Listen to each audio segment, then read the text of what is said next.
The Billion-Dollar Baby, a divorce that changed everything. Subscribe for more unexpected twists, like this video, if you believe in true love finding a way. And comment your thoughts on Eleanor's ultimate move. The velvet carpet in the high-end London law firm seemed to absorb the light, and the exaggeratedly cold air conditioning only amplified the sense of anxiety hanging in the air. This was no ordinary divorce. It was the public end of a marriage between two global business dynasties, and the tension was almost palpable, heavy as the dark marble lining the walls. On one side of the massive mahogany table sat Arthur Sterling, the billionaire heir to the Sterling Global Logistics Group. He was relaxed, overly confident, almost mocking. His blue eyes, usually alert and cold as ice, were fixed on the door. Next to him, occupying the chair that should have been Arthur's, was Luna. Young, platinum blonde, wearing a red silk dress that was, to all intents and purposes, a provocative and calculated gesture by Arthur. He had brought her as a trophy, a clear demonstration that he had moved on, and that his marriage to his ex-wife, Eleanor, was now just a forgotten footnote. Arthur had meticulously orchestrated the scene. He wanted Eleanor to feel the weight of his rejection, to understand that while he was thriving and passionately in love, she was being discarded. He had filed for divorce almost a year ago, claiming his love for Luna was overwhelming, and he could no longer live a sham. What Arthur didn't know was that his filing had hit Eleanor at the exact moment she was about to reveal the news that would change both their lives. She was pregnant. The door opened. Arthur straightened in his chair, a rehearsed smirk of superiority and nonchalance on his lips, ready to dispense the indifference he had planned. But the smirk froze. Eleanor walked into the room, and the effect on his confidence was immediate and devastating. She was not disheveled or desperate. She wore a simple but impeccable dress in a shade of forest green, which highlighted the natural elegance of her posture. Her dark brown hair was loose, falling in soft waves over her shoulders. She exuded a mature serenity Arthur had never seen in her, almost an aura of peace that brutally contrasted with the emotional chaos he expected to inflict. But it wasn't Eleanor's composure that paralyzed him. It was what she carried. Nestled in her arms, wrapped in a soft white wool shawl, was a small bundle. A bundle that was breathing, moving slightly. A bundle that he immediately recognized with a terror that sent a chilling shiver down his spine. Like a newborn baby, Arthur's eyes widened. His lawyers, who had been flipping through folders, stopped. Luna, beside him, lost her superior poise, and her jaw almost dropped. The silence in the room became a deafening vacuum. Eleanor walked calmly, sat in the chair opposite Arthur, next to her own lawyers, and carefully adjusted the baby. "Sorry for the delay." Eleanor's voice was low, professional, without a trace of emotion. She looked directly at Arthur. Her honey-colored eyes were like impenetrable shields. "I had to ensure Diana had been fed. She's only a month old, and since the divorce took so long to finalize, it was inevitable that she would be here today." Diana. The name resonated in Arthur's mind like an alarm bell. 1 month. Everything clicked into place in one brutal second. The divorce filing was 10 months ago. A 1-month-old baby meant she conceived before, or at most, right after he filed the petition. They were still married at the time of conception. The shock was so intense that Arthur had to grip the table. He had spent the last year rejoicing in his freedom, parading Luna, and believing Eleanor was at home lamenting. He had discarded her without a second thought, declaring his love for another. And now, here was living proof that he had lost more than just a marriage. He had lost the chance to witness a pregnancy and the birth of a child. Rage bubbled up in Luna, who couldn't contain the whispered comment, loud enough to be heard. "Who is the father of that child, Eleanor?" Eleanor slowly turned her head toward her ex-husband's mistress. It was the first time she showed anything other than indifference, a look of such cold cuttingness that made Luna shrink back. "Diana's paternity is not under discussion in this divorce, Luna," Eleanor replied, her voice maintaining composure, but with a sharp edge. "She is my daughter, and if your concern is Arthur's assets, you can be sure I have my own, inherited from my family, and I am not after his honey. The only thing that interests me is closing this chapter as quickly as possible and securing my daughter's future." The use of the term "my daughter" and the emphasis on the fact that she didn't need his money hit Arthur where it hurt most: his pride. The financial indifference was a punch. The fact that she had had a child and not told him was an even greater blow. Arthur finally managed to speak, his voice hoarse. "Eleanor, we need to talk privately. What is this? Why didn't you tell me?" Eleanor sighed, a gesture of genuine tiredness. "Arthur, there is nothing to talk about. When you filed for divorce, saying you loved another, and that our life together was a mistake, any meaningful communication between us ended. I was about to tell you about the pregnancy, but your declaration of love for your new companion made it clear that you would have no interest in a child with me. And I did not want my child to be born into an environment where the father would consider her a burden or an obligation." She looked at Diana's small, sleeping face, a deep, protective love illuminating her eyes. That was the only moment she relaxed, the only chink in the armor she had built. Eleanor's lawyer intervened with a firm voice. "Gentlemen, I ask that we return to the matter of asset division and agreements. My client wishes to resolve this quickly and quietly. The prenuptial assets are clearly defined, and Mrs. Eleanor is waiving any claim on the Sterling Group shares. We only want the immediate release of the divorce decree." Arthur was too stunned to focus on financial details. He kept looking at the baby, trying to find any resemblance to himself, or worse, to some other man Eleanor might have met in the interim. But Diana was too small, just a month old. A tiny bundle of innocence that had dismantled his entire plan of superiority. "Eleanor, we need a DNA test," Arthur demanded. The voice full of authority usually used in boardroom meetings now sounded desperate.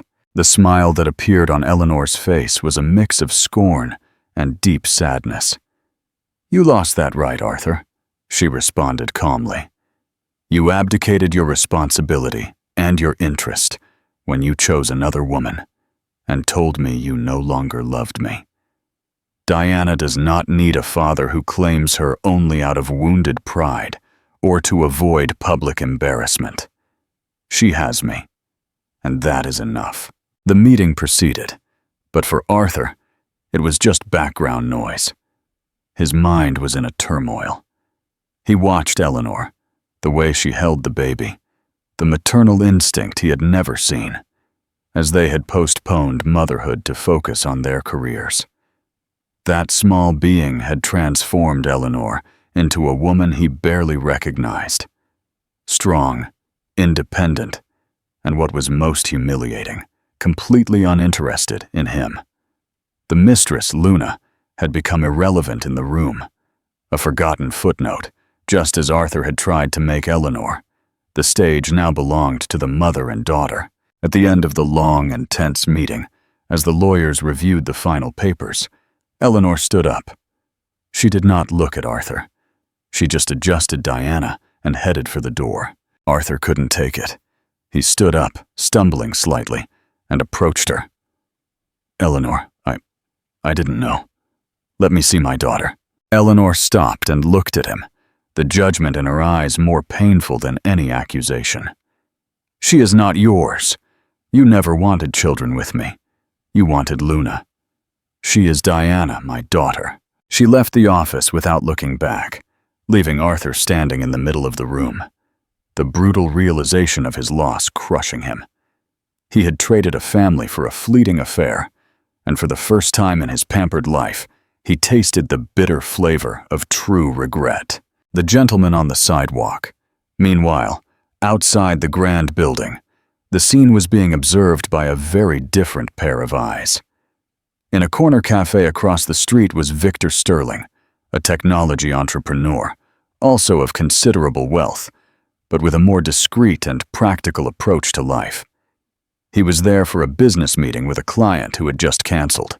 Victor was taking the moment to read a report and drink a coffee when he saw the commotion outside the office of Arthur Sterling, an acquaintance of his in the business circuit, with whom he maintained a cold and distant professional relationship. He saw an elegant woman hurriedly leave with a baby in her arms. Something about her posture caught his attention. There was dignity in her stride, but also a silent vulnerability. She paused for an instant, the cold autumn wind blowing, and she pulled the shawl tighter to protect the baby. Victor, with his thoughtful nature and instinct for chivalry, noticed she seemed about to call a taxi, which, with a newborn, seemed incredibly inconvenient. He saw her face when she turned to the street and was instantly impressed, not just by the classic beauty, but by the expression in her eyes, which he interpreted as a mixture of relief at having escaped and a deep sadness that surrounded her like a mist.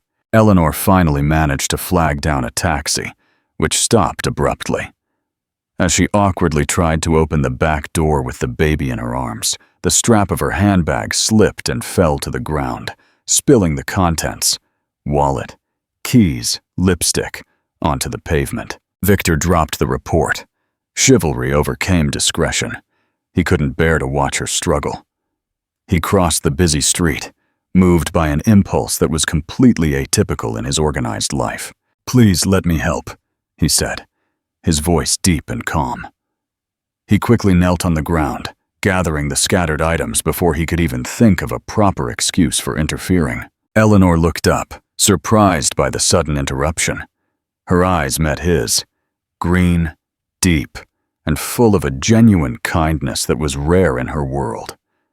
Victor was not looking at her with covetousness or judgment, only with practical concern. "Oh, thank you so much," she said, a little breathless.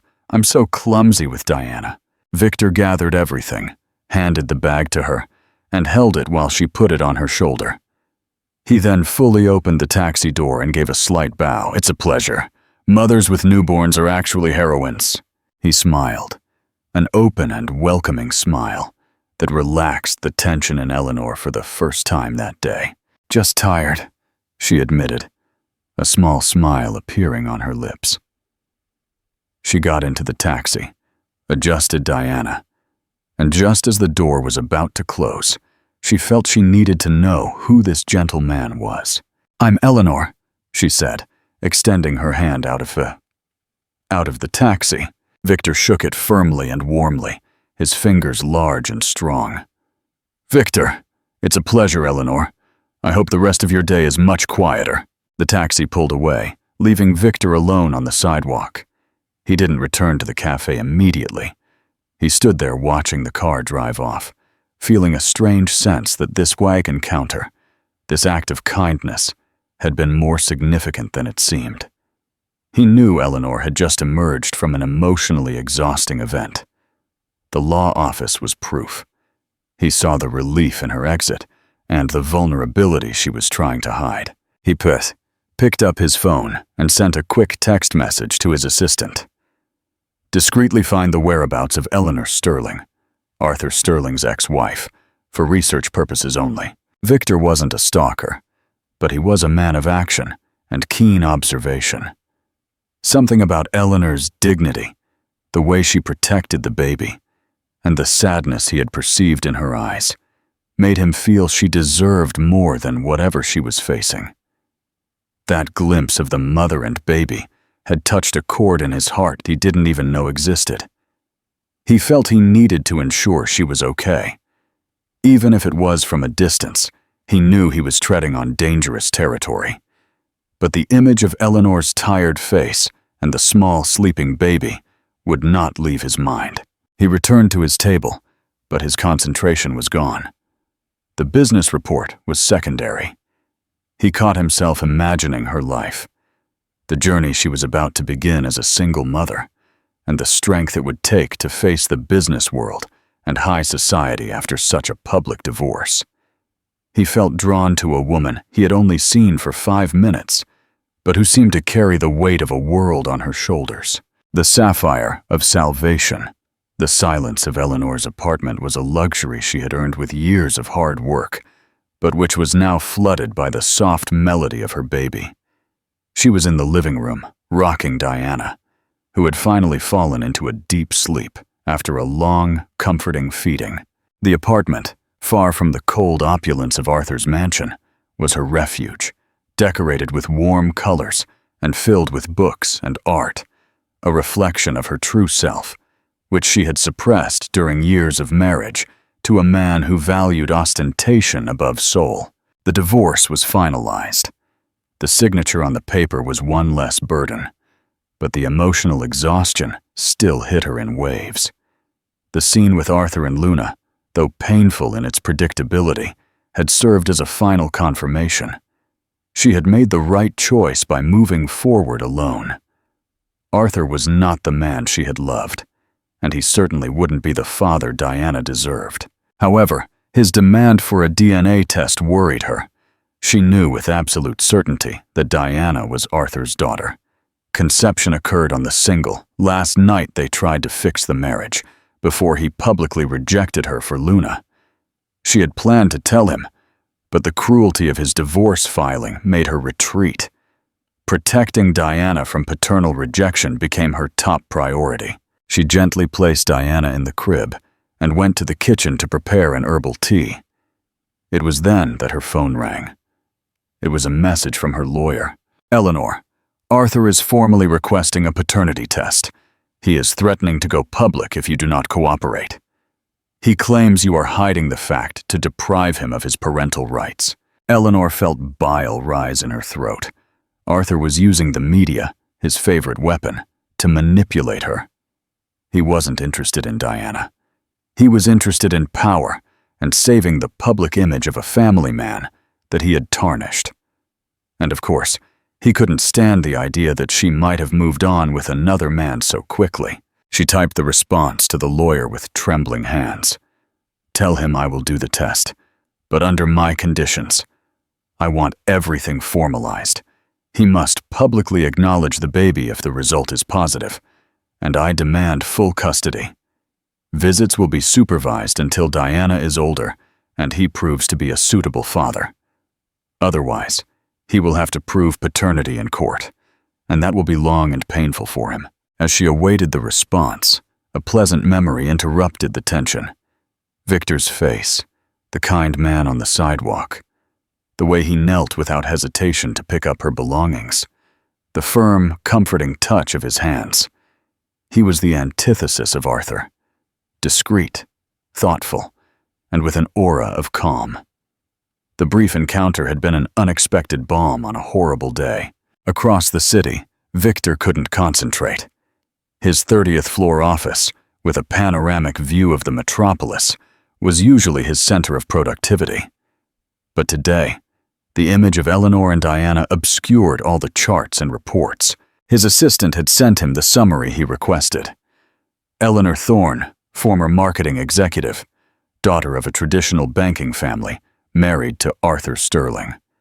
The divorce, though finalized, was the hottest gossip in the circuit. Victor discovered that Eleanor was a woman of remarkable intelligence and impeccable reputation, who had stepped away from the spotlight to dedicate herself to her marriage, only to be publicly betrayed. Victor felt a wave of protective indignation. It was a new and powerful feeling. He finally decided to act. He wouldn't invite her to a formal dinner. Eleanor didn't need another empty social engagement. She needed peace, and perhaps a genuine conversation. He picked up the business card of her lawyer, who coincidentally was the same as his, and called, requesting her personal contact, claiming a business matter that might be of interest to her. Hours later, Eleanor received a discreet message on her cell phone from an unknown number. "Victor Sterling, I hope you don't consider this an intrusion. I know you've just been through a rough day, and you're probably not looking for company. But if you need a friendly shoulder that isn't a lawyer, or just a coffee in a quiet place where no one will ask questions, please feel free to call me. No pressure. I just thought it might be good to have a friendly face around. Eleanor read the message several times. It wasn't an invitation to a date. It was an invitation to comfort. There was no rush or obvious flirting, just an offer of refuge. She smiled. It was exactly what she needed. She replied with a simple, "I would like a coffee, but my company comes with a bonus that requires silence.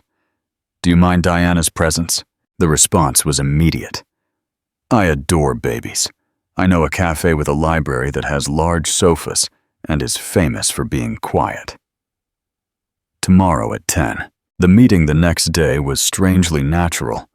The literary cafe was tranquil, and they sat in a secluded corner with a comfortable sofa, where Diana could sleep in her stroller. Victor didn't touch on the subject of the divorce, Arthur, or paternity. He talked about his work, creating clean technology startups, about books, travel, and his own family life, mentioning the loss of his mother when he was young, which had made him an introspective man who valued real connections. Eleanor, in turn, felt at ease to be herself. She talked about her ambitions before Arthur, about the pleasure of holding Diana, and about the simple joy of being a mother.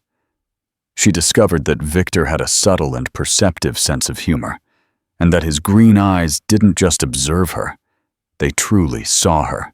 "You have incredible strength, Eleanor," Victor said at one point, sipping his coffee. "Walking away from such a large marriage with a newborn and maintaining your dignity, that's rare." Eleanor sighed. "It's not strength, Victor. It's survival instinct. After Arthur filed for divorce and said he loved the other woman, I felt annihilated. But when I found out I was pregnant, I realized I wasn't fighting for myself anymore. I was fighting for her. And for her, I am invincible." Victor leaned forward. "The father, does he know?" Eleanor hesitated. "He knows now, and he's making things difficult, demanding a DNA test." "And will you do it?" "Yes," she said. "Because I have nothing to hide. Diana is his, but he lost the right to be the father she needs, and I will fight to ensure he is only a name on a document, not a toxic presence in her life." Eleanor's emotion was palpable, but her resolve was unwavering. Victor reached for her hand that was on the table, a gesture of silent, non-romantic comfort. "Whatever the result, Eleanor, remember, Diana has you, and you are her world. A father who needs to be forced to recognize his own daughter is not worthy of you." His touch was warm, firm, and honest. There was none of Arthur's superficial sensuality, but rather a promise of security. Eleanor felt herself blush and withdrew her hand gently, but with gratitude. They spent the afternoon talking, and by the end, Victor offered to drive them home. In the car, a luxurious black sedan. But without the showy airs of Arthur's cars, Victor drove calmly. He stopped in front of her apartment. "I'd like to see you again, Eleanor," he said, turning to look at her. "Not as a distraction, but as a friend who wants to help. You're in a transition phase, and I know how lonely that is." "I would like that too, Victor," she admitted, feeling lighter than she had in months. "Thank you for today. You gave me a little piece of peace." The new legacy, while Eleanor and Victor's relationship blossomed into a deep friendship that subtly moved towards something more, Arthur's obsession grew. The fact that Eleanor was at peace, and worse, dating another man, he had her followed, enraged him. Arthur had reluctantly agreed to Eleanor's conditions for the DT test, and the procedure was conducted discreetly at a private clinic. He could hardly wait to prove the child was his, not out of paternal love, but to turn the tables and prove Eleanor was a manipulator trying to deprive him. He believed that once paternity was proven, he could ruin Eleanor's new romance and, who knows, even win her back, feeling entitled to the family he had thrown away. A week later, Arthur's lawyer called. The voice was strangely tense. "Arthur, the result is out. The test is positive. Diana is your daughter." Relief and satisfaction filled Arthur. He laughed, a dry, triumphant sound. "I knew it. Tell Eleanor I want to see her immediately, and tell her that now I have rights. I want full access to my daughter." The lawyer coughed. "Arthur, there's a complication. Remember, the agreement you signed guarantees Eleanor full custody. You agreed to supervised visits, and that will only be overturned if Eleanor allows it, or if you prove in court that she is unfit. Furthermore, she has one final demand." "Which?" Arthur asked, his voice growing impatient. "She wants you to make a public statement. She wants you to admit Diana's paternity, and that you apologize for leaving her alone during the pregnancy. She wants the media to know you are the father, but also that you were the absent husband. It is a condition for her to even consider a supervised visit." Arthur was livid. Eleanor was publicly humiliating him. He, the powerful Arthur Sterling, apologizing to his ex-wife. But he wanted the child. He wanted Diana. He wanted control. And he knew that if he tried to fight in court, Eleanor would destroy him with the story of the betrayal and abandonment. "Tell her I will," Arthur grunted, swallowing his bitter pride. "But tell her this won't be the last word. I will have that child." While Arthur planned his revenge and the rescue of his image, Eleanor and Victor were in a park, under a tree, watching Diana sleep. Victor was reading Eleanor a passage from a poetry book, his voice low and melodious. "You're tense, Eleanor," Victor observed. Closing the book, Eleanor smiled, but it was a forced smile. "Arthur accepted the test and agreed to my conditions. He will make a public statement. That's good. It's good and terrifying. I forced him to be public about the paternity so he wouldn't use it against me. But I know he won't give up. He sees Diana as a trophy, a way to hurt me, not as a daughter." Victor took her hand again, this time without hesitation. He didn't let go. "Eleanor, I told you that you are invincible because of her, and I am here, by your side. Let Arthur have his spotlight. You have reality. You have Diana. And I want to be part of that reality, if you will allow me." He looked at her deeply. The friendship had reached its peak. The time for caution was over. "I don't just want to be your friend, Eleanor. I am a practical man. I know you have a child and an obsessive ex-husband. But I also know that I have never felt for anyone what I feel for you. That dignity, that strength, and your heart. I love the way you protect Diana. I love the fact that you prioritize her. I want to support you, and I want to love you and Diana as if she were mine, even if her biological father is an imbecile." Eleanor felt tears well up in her eyes. They weren't tears of sadness, but of acceptance of a happiness she didn't know she deserved. "Victor, You don't have to answer me now," he interrupted gently. "Just know, I love you, Eleanor, and I will prove that I am the man you and your daughter deserve." Arthur Sterling's statement in the press was a carefully orchestrated media event, but disastrous in its essence. With airs of false contrition, he confirmed Diana's paternity and promised to take responsibility. But the note was clearly aimed at saving his image as a respectable businessman, and not at expressing paternal affection. Nevertheless, the act of publicly recognizing Diana was Eleanor's victory. She had forced his hand, ensuring the world knew he was the father, but that she was the child's sole guardian. With this public chapter closed, Eleanor allowed herself to focus on the only thing that truly mattered: her happiness and Diana's. And that happiness had the name and face of Victor Sterling. The relationship between them quickly flourished, based on mutual respect and an emotional intimacy that Eleanor had never known was possible. Victor was not just a lover. He was a safe harbor. He adapted to a baby's routine naturally, learning to change diapers, sterilize bottles, and rock Diana with a patience and affection that melted Eleanor's heart. He spent evenings with them, not just as a guest, but as an active participant in the family life they were building. The romance was intense and genuine. The physical connection that followed the emotional bond was explosive. Eleanor, who felt neglected and invisible in her marriage to Arthur, discovered in Victor a man who idolized her.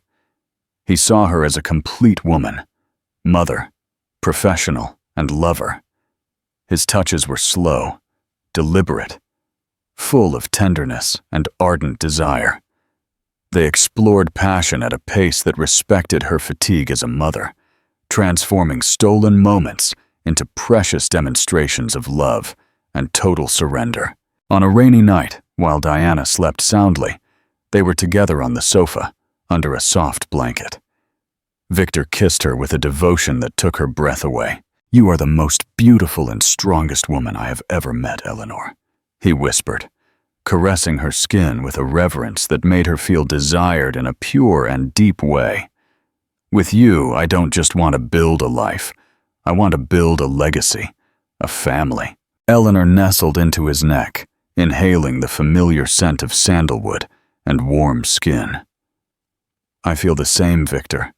I didn't think this would be possible to find. Aren't you afraid of everything that comes with me? Of Diana? Of Arthur?" Victor lifted her face so she had to look at him. His green eyes were serious and full of conviction. "Diana is not a burden, Eleanor. She is a miracle, and I love her as if she were mine from the moment I saw her in your arms on the street.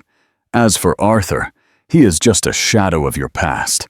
He may be a billionaire, but what does he have that I don't? Your love? Your trust? I give you peace, Eleanor. I give you a future. He can only offer you chaos and regret." In that moment, they sealed their destiny. Victor, kneeling beside the sofa, pulled out a velvet box. It wasn't an ostentatious diamond like the ones Arthur had given her, but an elegant, timeless sapphire ring surrounded by diamonds, reflecting her description and depth. "Marry me, Eleanor. Let me take care of you and Diana forever." Eleanor didn't hesitate. Tears streamed down her face as she whispered, "Yes, Victor. Yes. 1,000 times yes." While Eleanor and Victor lived the euphoria of their discreet engagement, Arthur Sterling seethed with rage and jealousy. His sources in the social circuit quickly informed him of Eleanor's serious involvement with Victor Sterling, one of his main competitors in the technology sector, albeit in different niches. The fact that Victor was equally rich, successful, and what most irritated him, genuine, was a personal insult. He had finally scheduled his first supervised visit with Diana, months after the divorce and the DNA test, held at Eleanor's home under the watchful eye of a social worker.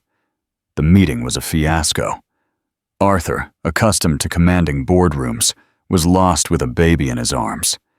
He tried to bribe Diana with expensive toys and tried to talk to her as if she were an adult, ignoring the subtlety of infant interaction. Diana, sensing the tension and unnaturalness, began to cry. Eleanor entered the room, calmed Diana in seconds with her familiar touch, and picked her up. Arthur watched, frustrated. "You are doing this on purpose, Eleanor," he accused, his voice low and venomous. "You are trying to alienate me from my own daughter." You are alienating yourself from Diana, Arthur," Eleanor countered without losing her composure. "She is only a few months old and needs love and routine, not a father who barely knows the name of her favorite toy. You are here out of obligation, not desire, and she feels that." "I am here because I am her father," he growled, his face tense. "And who is this Victor Sterling? Have you already put him in a daddy role with my daughter? You are exposing Diana to a stranger." Eleanor stared at him coldly, the sapphire ring hidden in the palm of her hand. "Diana has been exposed to the only thing she needs, a loving home. And if you want to talk about her life, I suggest you stop sending detectives to follow the man I am engaged to. My engagement to Victor will soon be public, and he will be the man Diana recognizes as her father, in all the ways that matter." Arthur staggered back, the news hitting him like an electric shock. Engagement. He had lost everything. He had lost Eleanor, his life, and now he was about to lose the connection to his daughter, to a rival who loved her unconditionally. "You can't do this, Eleanor. I will fight for that child in court. I am the biological father," Arthur shouted desperately. "You can fight, Arthur," Eleanor said, her voice firm and resolute. "But remember, the court doesn't just care about DNA. It cares about the child's best interest. And Diana's best interest is the man who rocks her when she cries, who worries about her vaccines, and who doesn't treat her like a power play. Victor is that man, and you lost your chance." The social worker intervened, ending the visit prematurely. Arthur left the house trembling with fury, but Eleanor's phrase echoed in his mind. He lost his chance. He had traded true love for instant gratification and was now paying the price. Eleanor closed the door and sighed, returning to Victor's arms, who was waiting for her in the kitchen. She was not afraid of Arthur, not anymore. She had a love that shielded her. The ultimate victory, the news of Eleanor Thorne's engagement to Victor Sterling, the discreet tech magnate, shook social circles more than any divorce scandal. The contrast between Arthur Sterling's public coldness and Victor's evident dedication to Eleanor and Diana was undeniable. The media quickly turned against Arthur, painting him as the negligent ex-husband who had traded happiness for an affair and was now desperately trying to regain what he had thrown away. Arthur, in his arrogance, tried to use his financial power to destabilize Victor, initiating a campaign of subtle attacks in the business press and trying to undermine some of his projects. But Victor was more than a competitor. He was a shrewd strategist and, above all, a man of unwavering principles. He faced Arthur's attacks with dignity and transparency, turning the dispute into another public defeat for Eleanor's ex-husband. Arthur's last card was to file a lawsuit demanding more custody time, arguing that the stable environment of his wealth would be superior for Diana. He sought shared custody, seeing it as the only way to maintain some control over Eleanor's life. The trial was the climax of months of tension. The judge, after hearing the testimonies and analyzing the evidence, did not focus only on finances or DNA. He focused on the child's well-being. Eleanor and Victor testified, describing Diana's routine, how Victor had fully integrated into her life, and the emotional stability he provided. Victor, in an emotional deposition, declared his unconditional love for Diana, expressing the desire to legally adopt her. Arthur's lawyer presented wealth charts and the proof of the DNA test, but Arthur's testimony was his ruin.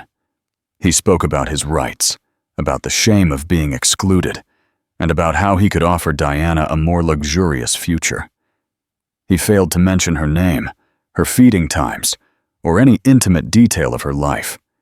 He failed to demonstrate love. The judge delivered the verdict with brutal clarity. The court recognizes the biological paternity of Mr. Arthur Sterling. However, the court also recognizes that the biological father has shown a significant lack of interest and involvement in Diana's life, from conception to the present moment. The child's best interest is not the father's fortune, but the mother's stability and affection.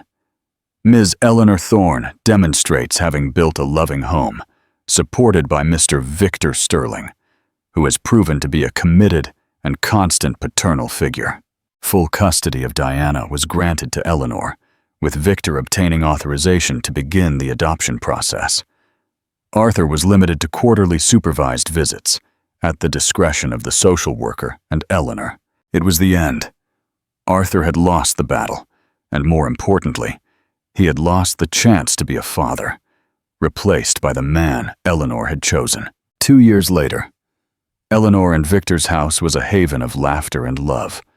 They had married in an intimate and elegant ceremony, and Victor had finalized Diana's adoption, who was now Diana Sterling Thorne. Arthur's name was only a distant note, a faded echo. Diana, a clever 2-year-old girl, called Victor Daddy, with the sweetness and conviction of a child who recognizes the truth of the heart.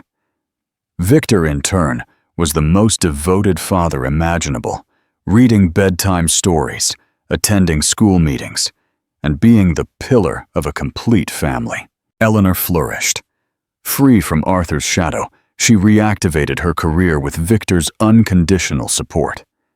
And together, they formed a couple that was the epitome of success and true love. They had built an empire of happiness based on values, not vanity. On a sunny afternoon, Eleanor watched Victor play with Diana in the garden. He tossed her in the air, and the laughter of the two people she loved most filled the air. Victor looked at Eleanor, and she saw in his green eyes the same promise of security and devotion as the day he helped her gather her bag on the sidewalk. He was the new love she deserved. He was the father Diana needed. They were a family, and that love, which began amidst a painful divorce and a newborn baby, was proof that destiny sometimes waits for the right moment to bring the right person. Yet a final call to action. If this story of love, strength, and choosing the right father resonated with you, please subscribe and like this video. Share your favorite moment of Victor's kindness in the comments below. Subscribe to see how Eleanor and Victor build their empire of happiness. Like this video if you believe in love and unwavering resolve. A power couple, reimagined 2 years after the trial, Eleanor Sterling Thorne. She kept her maiden name, honoring her mother and family, but gracefully hyphenated it with Victor's, was not just a happy mother, but a formidable businesswoman.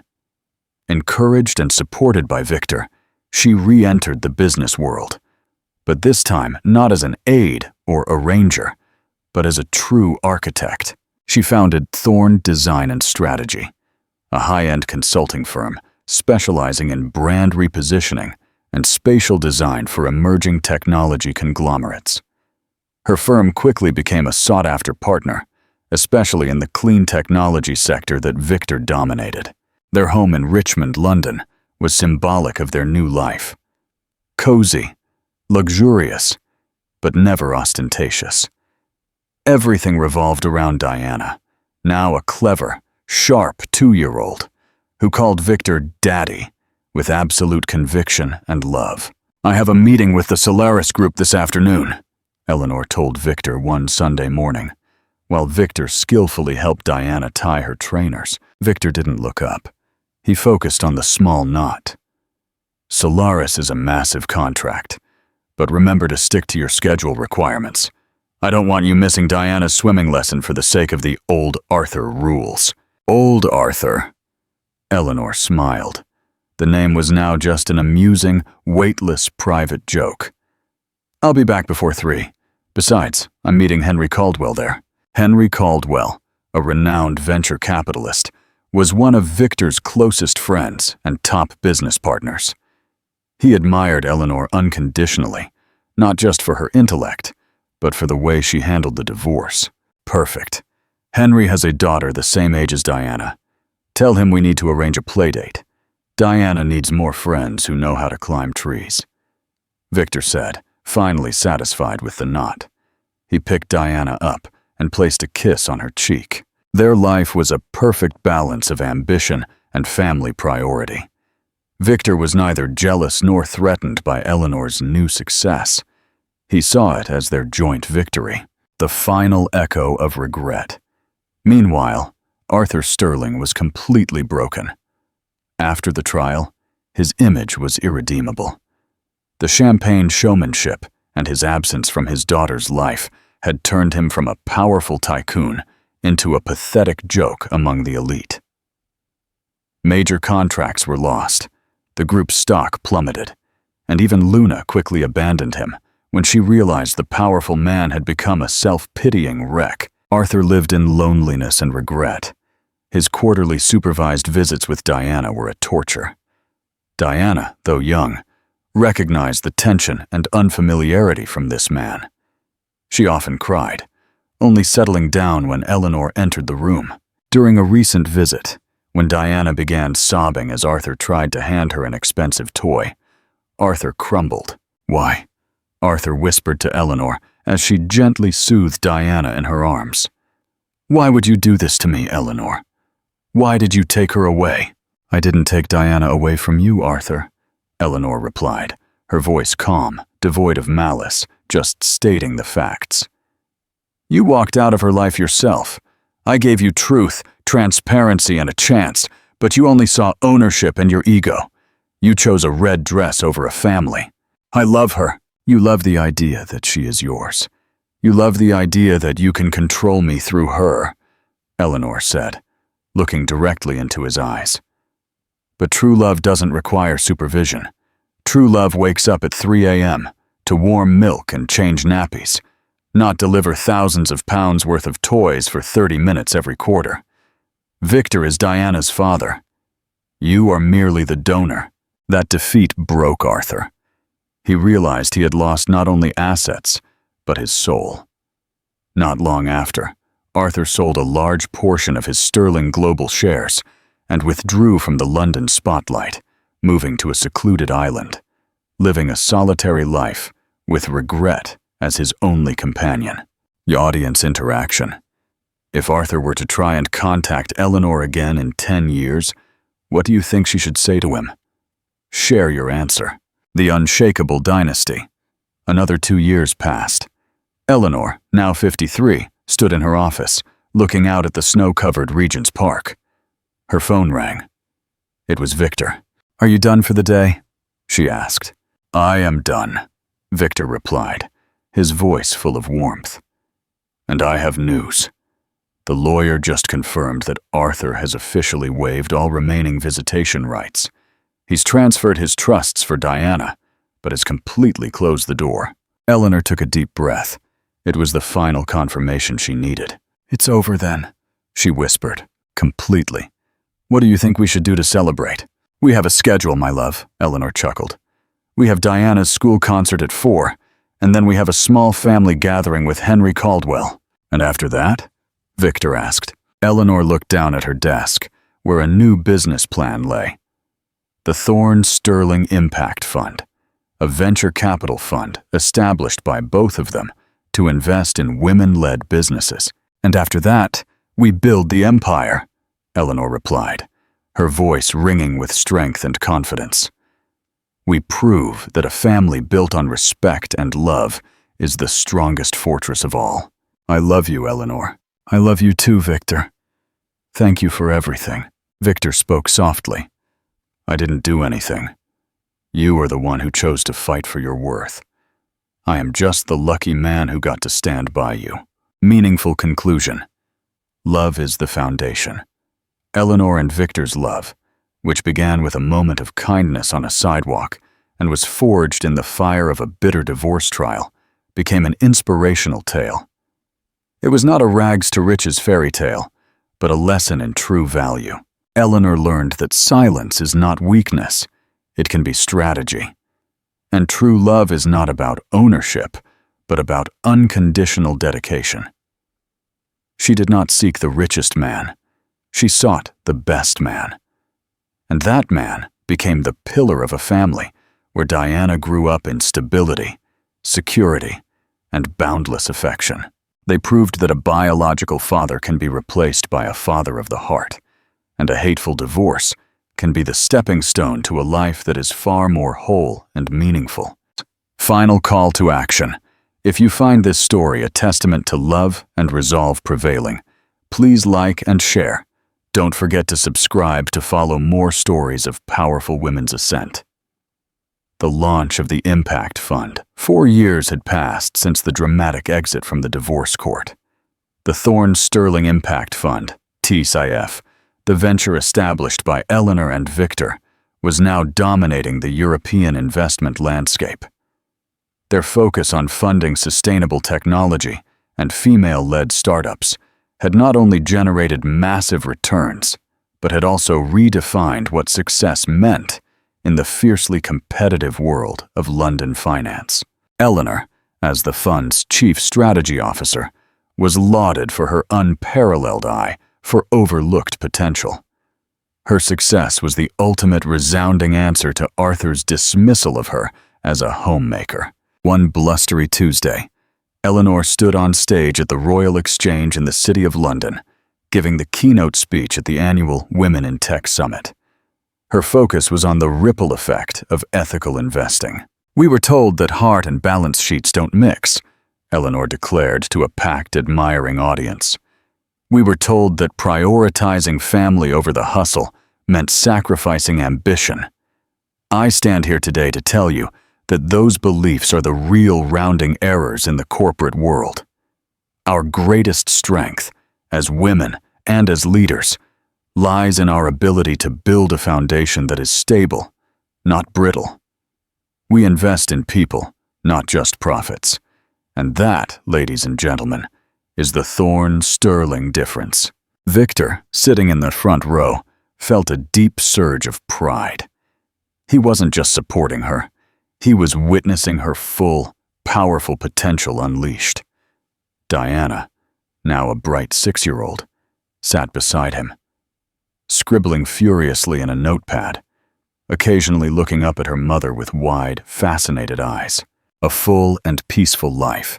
Their family life was the envy of their social circle, precisely because they guarded its intimacy fiercely.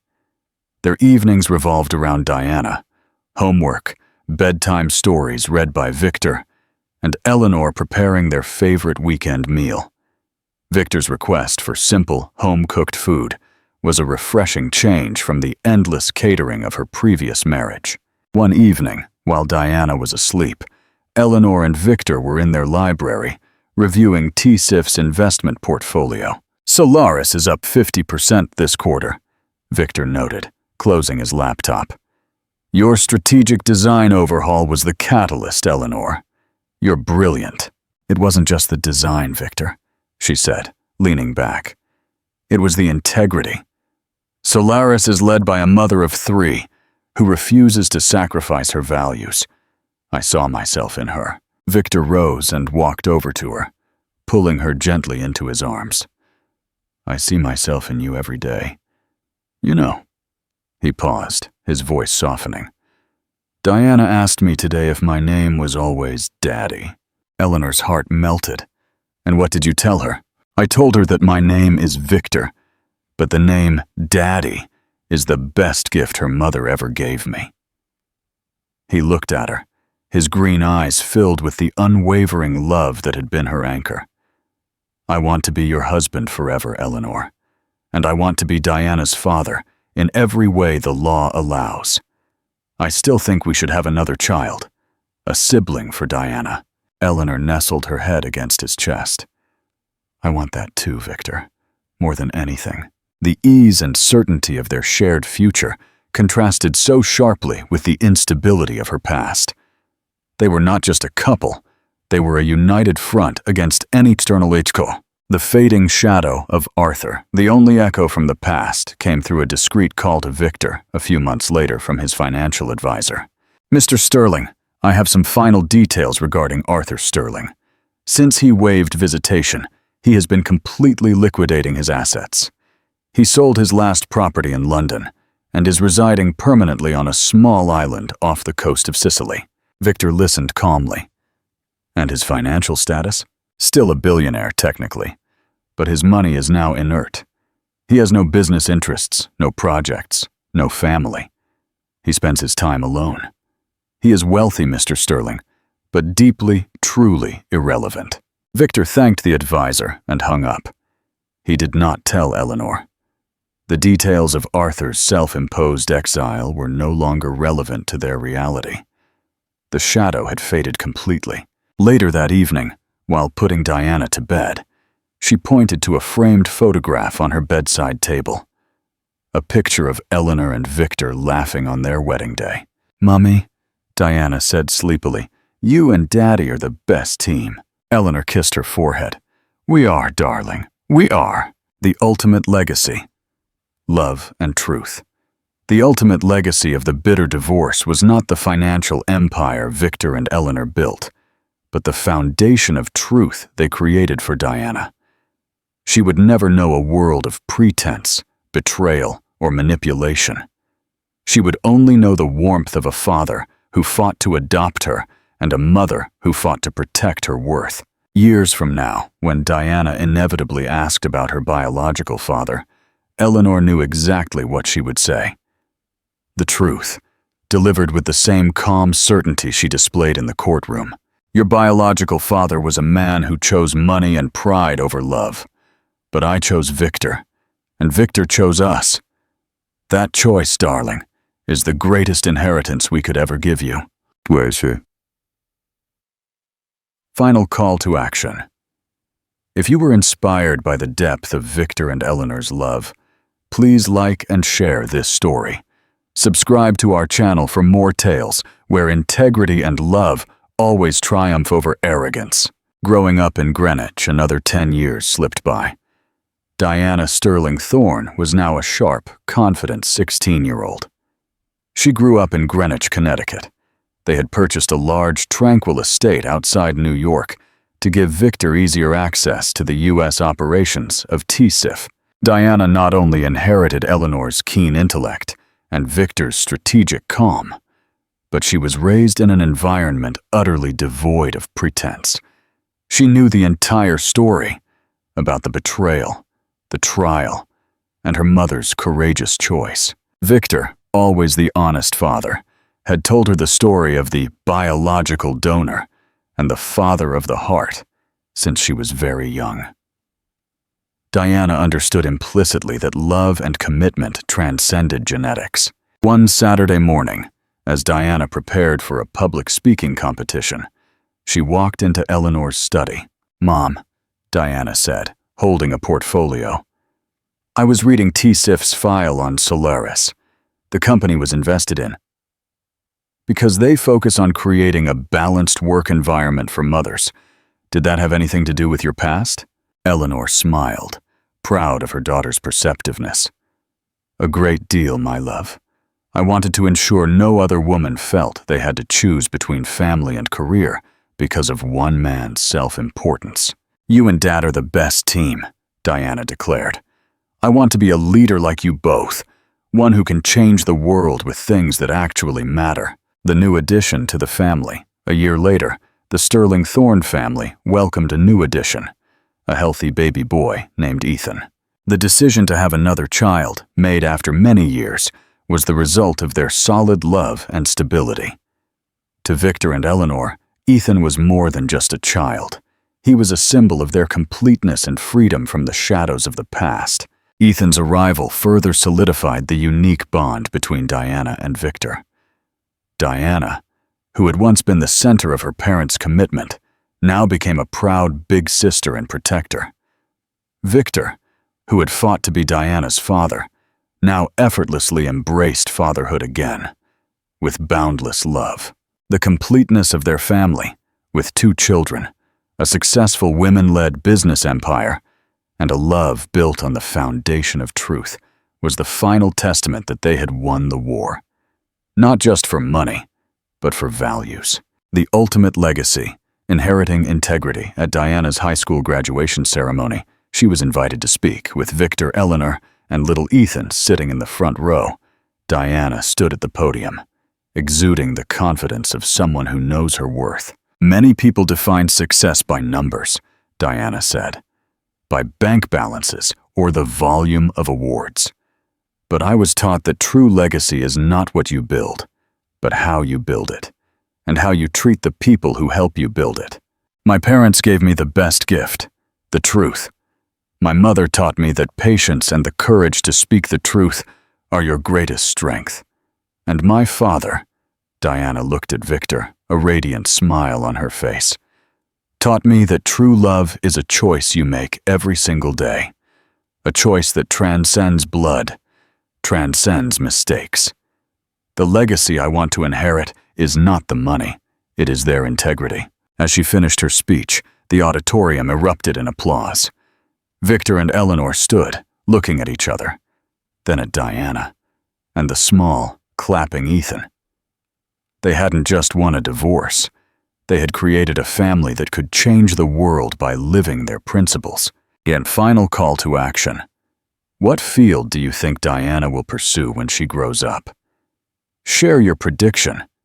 Subscribe to follow the continued success story of the Sterling Thorne family. The Final Sunset, a legacy cast in love. Subscribe for more inspiring stories, and like this video as a final salute to Eleanor and Victor's triumph. A new dawn in Greenwich. Years later, the Sterling Thorne family lived a life of deep fulfillment at their Greenwich estate. Diana graduated with honors from a prestigious university, pursuing law and business ethics, determined to use her acumen to drive integrity in the corporate world. Ethan, a lively boy with Victor's warm, humorous temperament, was in high school, passionate about environmental engineering, inspired by his father's green tech ventures. Victor and Eleanor remained a power couple, but their focus had shifted. TSIF had grown into a major philanthropic fund, having transferred day-to-day leadership to a new executive team, including Henry Caldwell.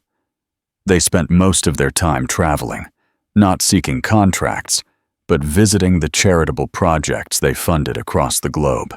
On a late afternoon, Victor and Eleanor sat on their porch, overlooking the peaceful garden. Diana and Ethan were grown, self-sufficient, and the house was filled with a quiet sense of peace. "Do you remember that trial, Victor?" Eleanor asked, her hand resting lightly on his. "The day you weren't her father?" Victor smiled, a genuine, warm smile. I remember the feeling when I saw you walk into that room with Diana in your arms. That was the moment I knew that regardless of what happened with the financial settlements, I had found everything I ever wanted. I didn't win his divorce, Ellie. I won you." "You won us," Eleanor corrected, her eyes shining. "You gave me something Arthur could never, security without ownership." Arthur Sterling's legacy had become a cautionary tale, a footnote on the perils of arrogance in finance. Conversely, the Sterling Thorne legacy was a blueprint that showed money couldn't buy love, respect, or a father's rightful place. As the setting sun cast a warm golden glow over the garden, Victor squeezed Eleanor's hand. They hadn't just built an empire. They had built a family that ultimately redefined the true meaning of wealth. It is the wealth of love, integrity, and the choices made every day to champion truth and kindness. And that was a legacy Diana and Ethan would carry forward, changing the world in their own principled ways.